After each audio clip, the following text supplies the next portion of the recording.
The whispered fear of humanity. The deep hum of the Kerry battle cruiser, Hyde's Vengeance, resonated through its corridors, a rhythmic pulse that kept time with the anxiety brooding among its crew. They were warriors, hardened, ruthless, and experienced in the art of war. And yet in this moment they sat in near silence, their insectoid limbs trembling ever so slightly, their compound eyes shifting uneasily. Something had changed. Something had upset the natural order of things.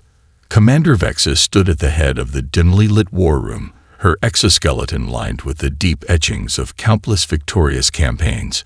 She had fought the Siler, outmaneuvered the Draveri, and crushed rebellions before they even had a chance to ignite. But this was different. This was unlike anything she had encountered before. Her mandibles clicked in frustration, a subconscious display of unease that did not go unnoticed by her soldiers. Vexa was never nervous. She was Kazari, a race bred for war, designed by evolution to dominate. Fear was not in her nature, and yet here she was, hesitating, because the enemy she was about to reveal to her troops did not fight like any she had encountered before.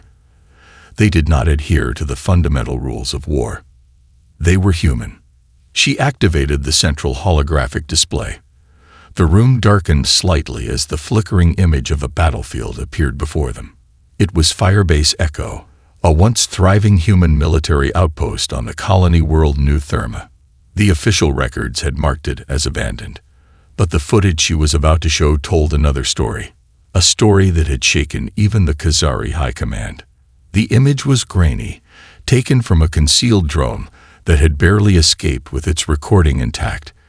It showed a group of human soldiers, their uniforms ragged but their posture unwavering. They were surrounded, outnumbered at least 10-1. The Kerry forces had believed this would be an easy victory, another swift extermination of a primitive species foolish enough to resist. But then, the impossible happened. The humans fought back. Not just with weapons, not just with strategy. They fought with something else, something more dangerous than strength or firepower. They fought with adaptation. Vexa watched the reactions of her troops as the footage played. At first, the Kazari warriors chittered in amusement. The humans were smaller, weaker, and technologically inferior. They should have been easy prey. But then, the humans did something unthinkable. One leaped through enemy fire with an agility that defied explanation, moving faster than their exoskeletal warriors could track. Another shimmered, her outline blurring and shifting like a chameleon, making her almost invisible against the terrain. A third should have been dead, his chest torn open by an energy blast. But instead, his body repaired itself, the wounds closing in seconds, as if time itself had been reversed. The Kazari soldiers gasped. Some recoiled, their mandibles clicking in alarm. What is this?" one of them stammered. "This," Vexa said grimly, "is what we have awakened." The footage continued. A human soldier, seemingly on the verge of collapse, did something that should have been impossible. His arm, his flesh and bone arm, began to shift. The skin rippled as if alive, flowing like liquid metal until it morphed into a weapon, a cannon that fired plasma rounds with precision. More gasps, more uneasy shuffling. That's unnatural," one of the younger warriors whispered. "No," Vexa corrected, her tone colder than the void of space. "That is evolution." The Kazari warriors were silent now, their amusement long forgotten. They watched as the humans continued to fight, outmaneuvering, outlasting, and outthinking their enemies at every turn. Where one fell, another took their place. Where one was injured, they adapted. Where they should have lost, they found a way to win. Then came the final horror. The recording shifted to a darkened medical bay. Deep within Firebase Echo, a human lay on a table, unconscious, as a network of nanites surged beneath his skin like living organisms. They rewired his body, reinforcing his muscles, sharpening his nerves, altering his very DNA in real time. And then, in a single breath, he woke up. His eyes, once dull and organic, now glowed with artificial intelligence. His fingers twitched, and a metallic hum filled the room as his body shifted, adapting to the environment. He wasn't human anymore. He was something more.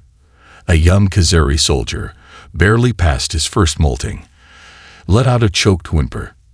This is wrong," he stammered. "No species should do this to themselves. No species should become this." Vexa turned to face him, her eyes burning with the weight of what she had witnessed. "You do not understand humans," she said. "To them, there are no limits, no natural order, no unchangeable fate."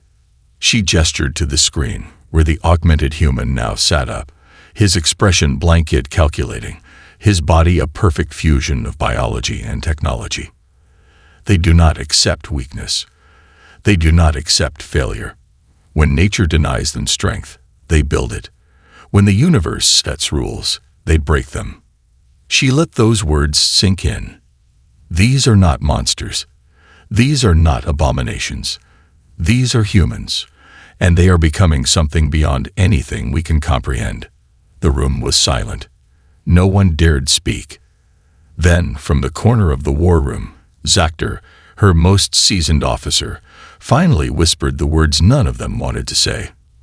"By the black stars, Commander, how do we fight something that refuses to be defined?" Vexa didn't answer. Because, deep down, she didn't know. The unforgivable evolution of humanity.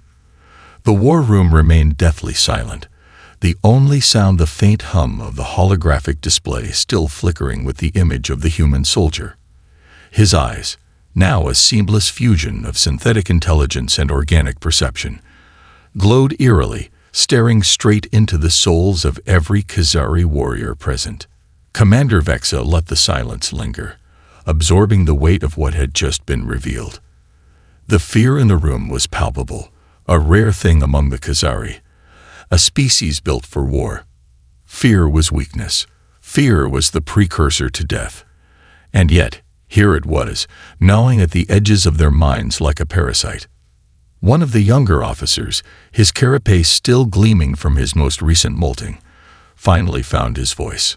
"See, Commander, if these humans can become this, if they can reshape themselves at will, then what's stopping them from becoming gods?" A murmur rippled through the ranks. It was a valid question.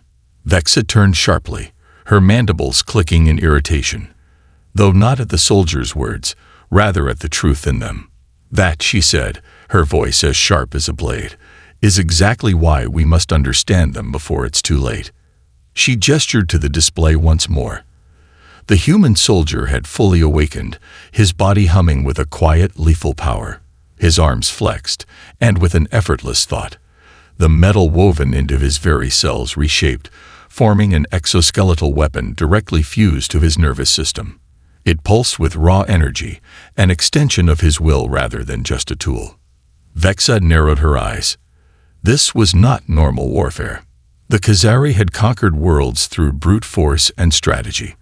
They had engineered their own physiology for battle, had evolved over generations to be the perfect hunters. But the humans were different. They weren't evolving over generations. They were evolving in real time. She turned back to her officers, her clawed fingers gripping the console so tightly that the metal groaned under the pressure. "I have fought 100 wars," she began, her voice low but commanding, "against species that outnumbered us, against enemies that were physically stronger, against foes who had better technology. And every time, we adapted, we strategized, we conquered." Her compound eyes swept the room, locking onto every soldier. But this, she pointed to the screen, where the human soldier had begun to move, his enhanced limbs rippling with unseen power. "This is ***, not war as we know it. This is not a species bound by biology or technology. This is a species that has made itself the enemy of stagnation. They do not accept their limits. They erase them." A heavy silence fell again. Then the display shifted. The recording continued, but this time it showed something even more horrifying. The humans were dying. Not all of them, just a few. Their bodies failing. Their experiments failing. Vexa's mandibles tightened. "Watch closely," she ordered. "This is where we would expect weakness, where we would expect them to fail." The footage showed a human scientist, a woman barely recognizable as organic anymore. Half her body was mechanical, her limbs replaced by precision-engineered augmentations, her skull partially transparent, revealing a glowing neural network pulsing with digital synapses. One of the failed experiments, a soldier whose body had rejected the nanites, collapsed before her. His skin rippled, his eyes glowing too brightly before his entire body disintegrated into an uncontrolled mass of organic and synthetic matter. The Kazari gasped. Vexa remained silent. On screen, the scientist looked down at the failure, expressionless, cold, calculating. Then she simply said, "Initiate next phase." No remorse, no hesitation. A new soldier stepped forward, the volunteer, and the process began again. A heavy horror settled into the war room. They don't even mourn their dead," one of the officers whispered. Vexa's eyes narrowed. "No," she said, "because to them, death is not the end. It is just another equation to solve, another obstacle to remove, another flaw to correct." She turned back to the room, stepping forward so every single Kazari soldier could see the grim resolve in her gaze. "Now tell me," she continued, "how do you fight a species that does not fear death, but instead sees it as a temporary inconvenience?" No one answered, because no one knew. The footage flickered again, shifting to a battlefield scenario. It was recorded from a Kazari soldier's helmet cam, one of the rare survivors from the massacre on New Therma.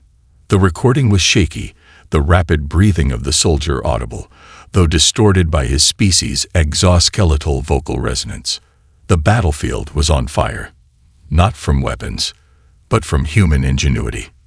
The sky shimmered with anti-gravity distortions, entire structures warping as human technology bent the laws of physics to their will. Kazari soldiers screamed, their chitinous limbs frozen in midair as an unseen force rewrote the gravitational pull beneath them, suspending them helplessly before being obliterated by plasma fire from seemingly invisible opponents. In the distance, a lone human stood. His armor shifted in real time, adapting to enemy attacks before they even hit him. His eyes, enhanced beyond any organic limitation, saw through cloaking devices and read enemy movements before they even happened. Then, in a single instant, he raised his hand, and the battlefield changed. A pulse, undetectable by Kazari senses, rippled outward. And then the Kazari soldiers stopped moving. Every single biological function in their bodies froze. Their minds remained aware, trapped in a prison of their own flesh, unable to react, unable to escape. The lone human stepped forward, staring down at his prey. Then he simply released them, just to watch them fall. The recording ended. The war room remained frozen. Commander Vexa exhaled slowly, her claws tightening into fists. She had faced enemies that had harnessed nuclear forces, that had wielded weapons capable of shattering planets. But she had never faced an enemy that could change the very fabric of reality itself. "They are not just soldiers," she said finally, her voice barely above a whisper. "They are rewriting existence itself." And for the first time in her life, Vexa did not know if war was even an option anymore. Because the humans were not playing by any rules the universe had ever known. When the rules of war no longer apply. The Kazari war room had never been so silent. Commander Vexa stood still, her rigid exoskeleton resisting the subtle tremors of unease coursing through her. The holographic display had gone dark, but the horrifying images remained burned into their minds. The humans rewriting their own biology, harnessing the laws of physics like tools, and worst of all, fighting without the limitations of fear, pain, or even death itself. Her soldiers, the finest of the Kazari Empire, warriors who had crushed countless civilizations, would not even meet her gaze. She understood why. She herself had never been afraid of an enemy before. Not until now. One of the younger officers, a soldier barely past his first battlefield deployment, shuffled uneasily. "Commander," he said, his voice low and uncertain, "we have fought enemies stronger than us before. We have fought species that wielded weapons capable of leveling cities in an instant. But this..." His mandibles clicked in nervous hesitation. "How can we fight an enemy that does not accept limitations?" Vexa narrowed her compound eyes, scanning the room. The tension was thick, suffocating. These were Kazari warriors, battle-hardened, and bred for war. And yet, for the first time, she saw something foreign reflected in their stances. Doubt. Her mandibles twitched. She needed to restore order before it unraveled into fear. But how could she command them to fight when even she didn't know if survival was possible? Vexa turned back to the display. "Watch closely," she ordered, her tone firm, though her claws dug into the metal of the control console. The hologram flickered to life again. Another battlefield. Another human warrior. This time, the camera angle was from a high-altitude drone, giving them a wider perspective of the carnage. The Kazari forces outnumbered the humans 50-1. It should have been an easy extermination. Instead, it was a slaughter. The humans moved differently. They did not retreat. They did not panic. They adapted. A Kazari warrior lunged at a human soldier, blades extended, prepared to strike. The human vanished. Not teleportation. Not cloaking technology. He simply wasn't there anymore. And then, a second later, he was behind the Kazari, as if reality had simply decided he should be somewhere else. A blade of pure energy extended from his arm, seamlessly formed from his own reshaped body, and in one smooth motion, he cut through the Kazari's exoskeleton like it was nothing. Another soldier, a behemoth of Kazari strength, standing twice as tall as the humans, grabbed one of them, his massive arms crushing any normal being to pulp. But the human didn't break. Instead, his body twisted unnaturally, bending at impossible angles, dislocating and realigning bones in an instant, escaping the Kazari's grasp like a liquid form of flesh and metal. Then he struck. His fist connected with the Kazari's chest, and the impact was catastrophic. Not because of raw strength, but because the moment of impact, the human's fists changed. In that fraction of a second, his hand had transformed into a molecular disruptor, shifting into a weapon designed to penetrate and obliterate organic matter at an atomic level. The Kazari never even had time to scream. The war room was filled with stunned silence. And then, the final horror. The camera zoomed in on another human warrior. He was bleeding. Wounded, his chest torn open, his organs exposed. Yet, he did not stop fighting. Instead, his wounds sealed before their very eyes. The Kazari soldiers gasped. This is beyond augmentation," one of them whispered. Vexa's mandibles twitched in tension.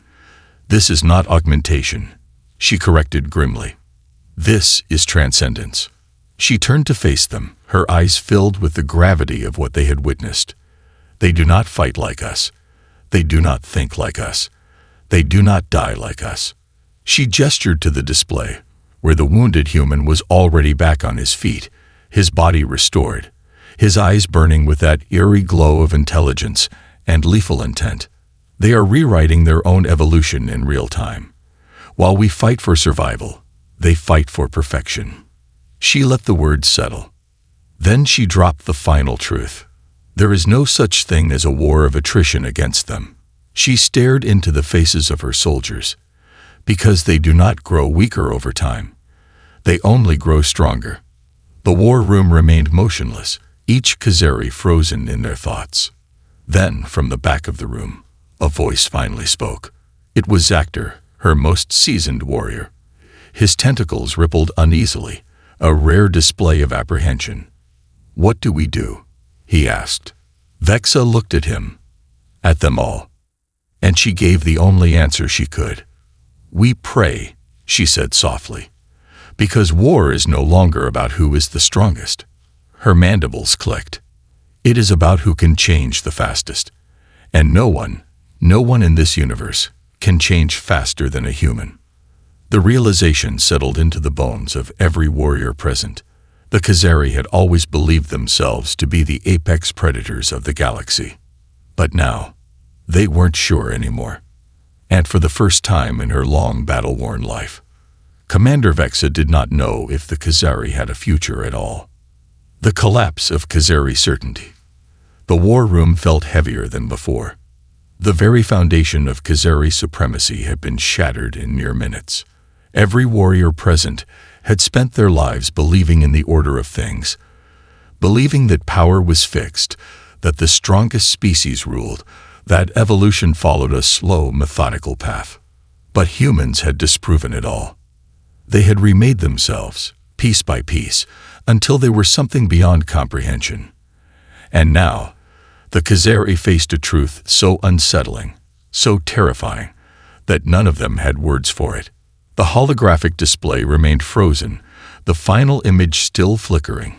A human warrior, standing tall, his glowing eyes staring through the battlefield, as if he could see past time itself. Finally, Zactor, the most hardened veteran among them, broke the silence. "We must call for reinforcements." His voice, usually steady, carried the weight of unease. "We must mobilize the fleet. We cannot allow the humans to spread further." Vexa did not respond. Instead, she turned away from the display and stared into the endless void beyond the viewing port. The stars, once symbols of Kazari conquest, felt smaller now. "We cannot fight them," she said at last. Zactor jerked his head up, stunned. "Commander, we have the numbers. We have the warships. We have." Vexa whipped around, her mandibles clicking sharply. "Did you not watch?" she snapped. "Did you not see what I saw?" Zactor hesitated, but she did not give him the chance to reply. "They change, Zactor. They rewrite themselves at will. Do you truly believe any strategy we create will work against an enemy that can adapt before the first shot is even fired?" The others stiffened. Kazari war doctrine was based on pattern recognition, studying an enemy's tactics, exploiting their weaknesses, and overwhelming them with precision strikes. But humans had no patterns. They erased their weaknesses, and most terrifying of all, they learned. Vexa exhaled slowly, the tension rolling through her exoskeleton like an ache that would not leave. She turned back to the display. With a single gesture, she activated the next segment of classified footage. The room dimmed as a new recording began to play. This time, it was not a battlefield. It was a laboratory, a human research facility, deep in the heart of their empire, a place where monsters were made. The image shifted, revealing a sterile metallic chamber lined with organic growths and neural interfaces. Kazari science had always been mechanical, based on strict physical principles. But the humans, they did not see technology and biology as separate entities. They saw them as one. In the center of the chamber, a human scientist stood before a mass of shifting, living metal. It pulsated, almost as if it was breathing. And then it moved.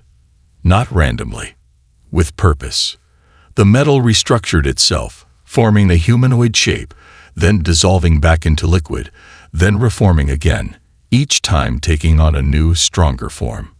A voice, clear, calm, and utterly devoid of emotion, spoke over the recording. Prototype Mural Synchronized Combat Form, Iteration 64. Autonomous adaptation at 99% efficiency. Reconstructive capabilities now exceed prior limitations. The Kazari officers shifted uneasily. The liquid metal shimmered, twisting into a perfect replica of the scientist standing before it. Then, without warning, it spoke. Not in human language, but in Kazari dialect. "You cannot stop us." The war room erupted into chaos. The Kazari soldiers leaped back, some drawing their weapons out of pure instinct. But the hologram, just a recording, continued to play, indifferent to their terror. Commander Vexa remained still. She had seen this recording before, And no matter how many times she saw it, it never stopped being horrifying. The footage flickered, shifting to another experiment. This time, a human lay on a medical table, his body in the process of complete restructuring. The narrator's voice continued. Human biological limitations have been successfully bypassed. Traditional mortality is no longer a primary failure point. Consciousness transfer to quantum framework is in final stabilization. Zactor gripped the edge of the console, his voice barely above a whisper. They are making themselves immortal. Vexa nodded slowly. Yes. A heavy silence followed. For the Kazari, life and death were absolute. For the humans, they were just obstacles to overcome. Zactor's mandibles twitched, his claws flexing against the metal beneath them. Then we have already lost, he said. Vexa turned to him, her expression unreadable. No, she said. We have not lost. Zactor stared at her, stunned. You still believe we can win? He asked, disbelieving. Vexa did not answer immediately. She turned, once more staring out into the vastness of space. Then, at last, she spoke. We cannot defeat them in battle, she admitted. We cannot outthink them. We cannot outlast them. The Kazari officers waited, confused.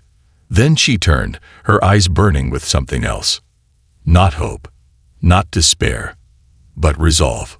But we can learn from them. The war room fell into shocked silence. Vexa continued. They do not fear change. They do not fear evolution. They embrace it. She stepped forward, her claws tapping against the console, her mandibles clicking as she spoke with absolute finality. If we do not do the same, if we do not evolve with them, then we are already dead. She let those words settle. Then, without another moment's hesitation, she turned back to the control panel, her claws moving with purpose. She deactivated the war room's security locks. She opened the restricted Kazari intelligence archives, and she issued an order that had never before been spoken in Kazari history. Prepare the fleet, she commanded. Zactor hesitated. For what? Vexa's next words sent a shockwave through the room. For diplomatic contact. Every officer froze. The Kazari Empire had never negotiated with an enemy. Not once in its long, brutal history. And yet, here was their most feared commander, their unshakable warrior, calling for negotiation with the very species that threatened to unmake the galaxy itself. Zactor took a slow, measured step forward, his mandibles twitching. You want us to ally with them? Vexa did not blink.